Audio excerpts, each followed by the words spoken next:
We used artificial intelligence to create two thinkers, one representing the atheist and the other the believer. We put them face to face in a head-to-head debate to explore one of the most controversial questions of our time. Does God exist? To make things more rigorous, 5 different AI models will act as judges, scoring each argument based on logic, clarity, and persuasive impact. Let's begin with our first question to the atheist. If God does not exist, what explains the origin of morality, consciousness, and the universe itself? Morality, consciousness, and the universe all have natural explanations that don't require a deity. Morality evolved from the needs of social species. Humans thrive in groups, and cooperation became genetically advantageous. Consciousness is a product of complex neural architecture, as shown by decades of neuroscience. And the universe. The Big Bang and quantum physics offer plausible, testable theories about its origins. Invoking God doesn't solve the mystery, it just replaces it with another unexplained entity. Occam's razor tells us not to multiply entities beyond necessity. Secular humanism, grounded in reason and empathy, offers a more inclusive moral framework than ancient theistic codes. We should base our beliefs on evidence, not tradition or authority. God may feel comforting, but feeling something is true doesn't make it so. Our understanding is expanding without appealing to the supernatural. That alone speaks volumes. Your appeal to evolution explains why cooperation feels moral, but not why anything is truly right or wrong. If moral laws are just social preferences, then there's no basis to condemn genocide or slavery across time. Objective morality requires a grounding beyond human opinion.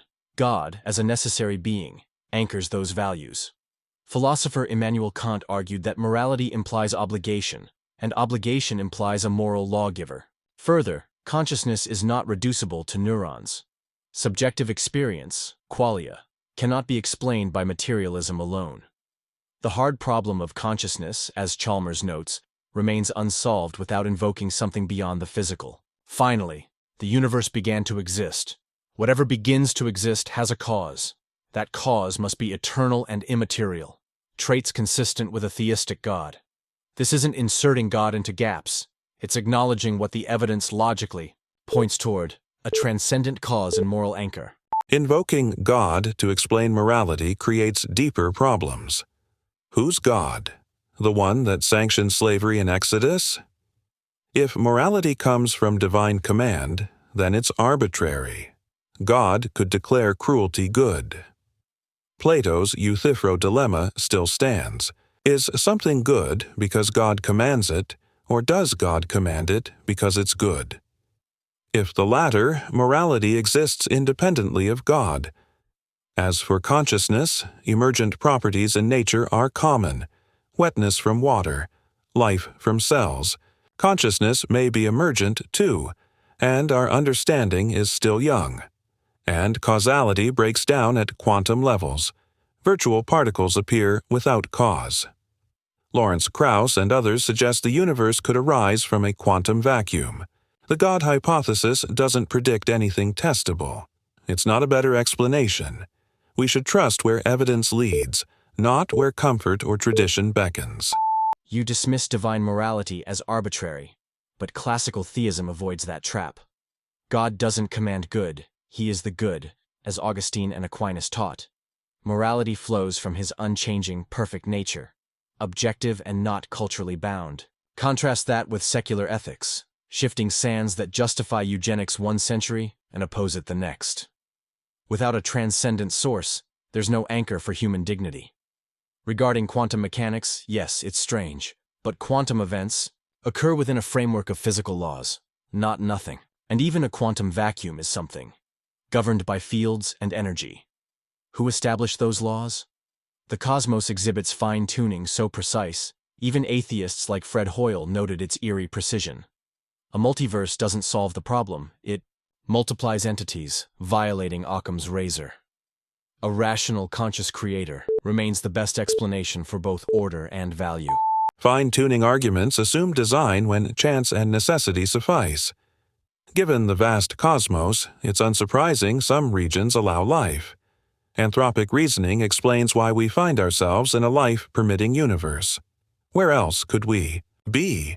Invoking a designer explains nothing unless we understand the designer. Why create black holes, vast emptiness, and cosmic cruelty? As for morality, secular systems like Rawls' veil of ignorance offer fairness without divinity. Moral progress, abolition, women's rights, LGBTQ equality arose despite religious resistance, not because of it. And God, as the good, is a metaphysical abstraction, not a tangible entity. It's poetry, not proof. Dignity can be grounded in shared humanity, not imagined souls. Evolutionary psychology shows compassion, reciprocity, and even fairness in non-human animals. Morality didn't descend from heaven, it emerged from earth. If morality evolved, then it's contingent, useful, not true. You mention animal empathy, but empathy can justify both charity and nepotism. Only a transcendent source distinguishes justice from bias. Rawls' theory presupposes fairness as good. Why should we value fairness in a godless cosmos? Moral progress presumes objective standards. How do we judge progress without a standard? The critique of religious history ignores context. Many believers fought for abolition and rights, too. Martin Luther King Jr. didn't quote Darwin. He quoted the Bible. As for cosmic design, complexity alone isn't the point. It's that life depends on a razor's edge of constants. That precision begs for explanation. And you ask who created the creator? That misunderstands necessary existence. God isn't contingent like created things. He is the unmoved mover, the ground of all being, outside time, yet sustaining it. Invoking a necessary being only shifts the mystery. It doesn't solve it. You can say the universe is brute fact, too. Why privilege God as immune to cause? And necessary is a philosophical label, not a demonstrated feature.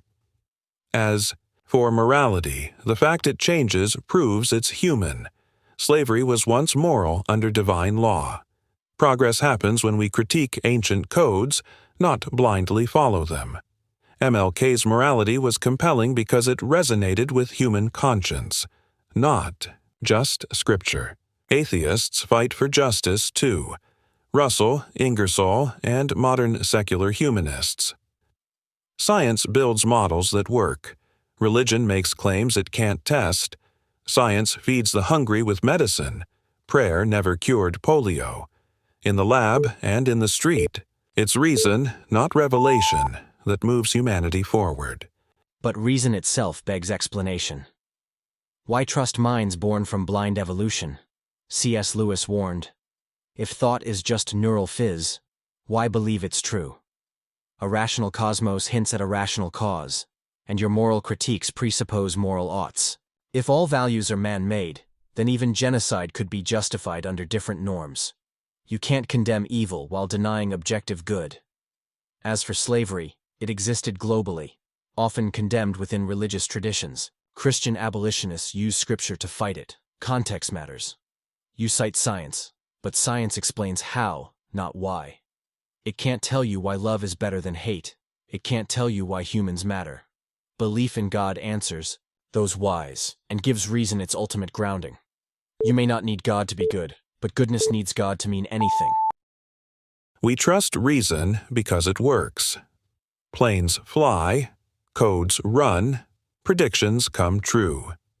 Evolution favored accurate thinking because it aids survival. As for moral oughts, consider empathy plus reason. Hume called this the basis of moral sentiment. We don't need divine surveillance to care. The idea that morality is meaningless without God is bleak. We love, suffer, and connect. Those experiences matter because we feel them, not because they're cosmic mandates. You're right, science doesn't answer why, but neither does theology. Asking why assumes intent. The universe may have none, and that's liberating. We are the authors of meaning. Nietzsche said we must become our own light. Morality, purpose, beauty, they're not handed down. We carve them out through choice and courage. Isn't that more noble than submission? But if we create our own meanings, we also create our own evils. What restrains the tyrant who redefines cruelty as strength? Subjective ethics are fragile in the hands of power. A transcendent source offers more than comfort. It offers accountability. And while experiences matter, why they matter remains the question. Love isn't just chemicals. It's a glimpse of something eternal. A child's laughter, a sunset, a sacrifice. These point toward transcendence. Without God, they're noise. You mentioned Nietzsche, but even he warned that without God, nihilism follows. To be our own light sounds heroic, until the lights go out. Hope, justice, mercy. These aren't evolutionary hacks. They are echoes of the divine. God doesn't erase our agency. He dignifies it with purpose. Faith doesn't deny science. It transcends it. Purpose can arise without a planner. A tree's beauty doesn't need a painter. It simply is. Likewise, life's meaning emerges through human minds reflecting, loving, striving. If we demand eternal grounding, we risk missing the sacred in the moment. Nietzsche saw the void, yes, but also the will to create value. And tyrants don't need atheism. History's worst crimes often had religious backing. Ethics are stronger when chosen freely, not decreed. Secular societies rank highest on peace and happiness indices. Empathy, justice, and dignity flourish. Without dogma, faith can inspire, but it can also divide. We don't need to appeal to heaven to live well on earth. To say otherwise is to underestimate humanity. The stars don't need gods to shine. Neither do we. But meaning that ends when we die is paper thin. The human heart longs for permanence, for justice beyond death, for love that never fades. If that longing is universal, could it be a clue? Lewis argued, hunger suggests food, thirst suggests water. Might the soul's hunger suggest God? Religions persist not from ignorance, but from experience.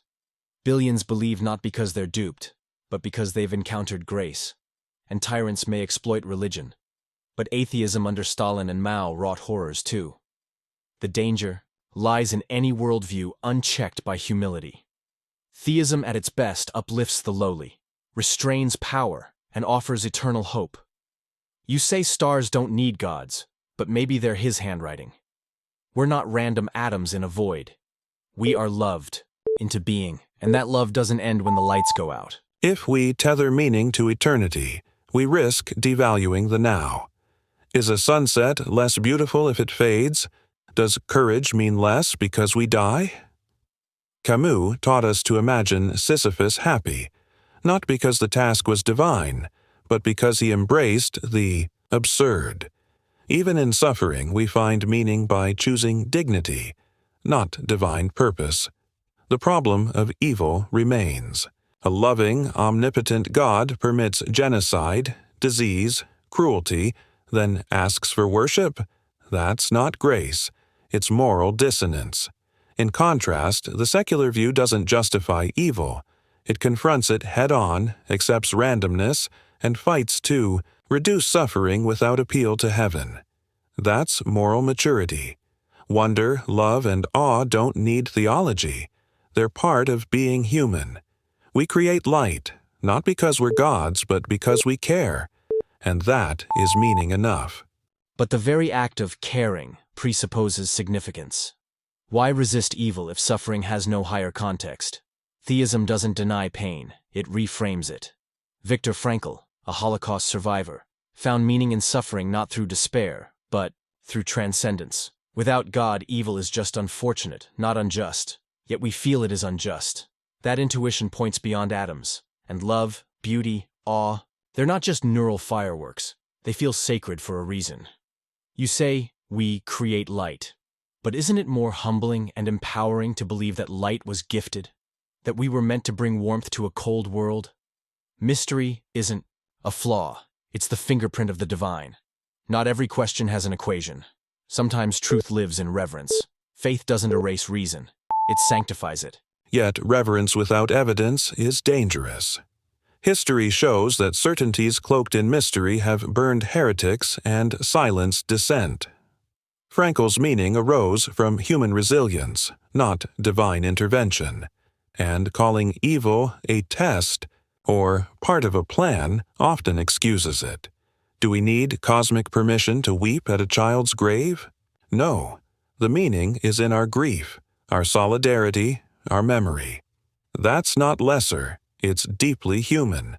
As for awe, the Hubble telescope shows us galaxies that humble and inspire, no angels required. The mystery is beautiful because it's real, not imposed. And while faith may comfort, truth must be earned. Better an uncomfortable fact than a comforting fiction. We don't know all the answers, but that's not a failure. It's our shared beginning. But isn't truth more than test tubes? Science tells us how the stars burn. Faith asks why they stir the soul. The human cry for meaning, even in grief, suggests something deeper. If love ends at death, why does it echo? If we are cosmic accidents, why write poetry, paint sunsets, bury the dead with care? We are meaning-seeking creatures in a universe that doesn't owe us meaning, yet we ache for it. Could that ache be homesickness? Faith doesn't ignore evidence. It completes the picture. Reason maps the world. Faith tells us why it matters. Without God, we're clever animals.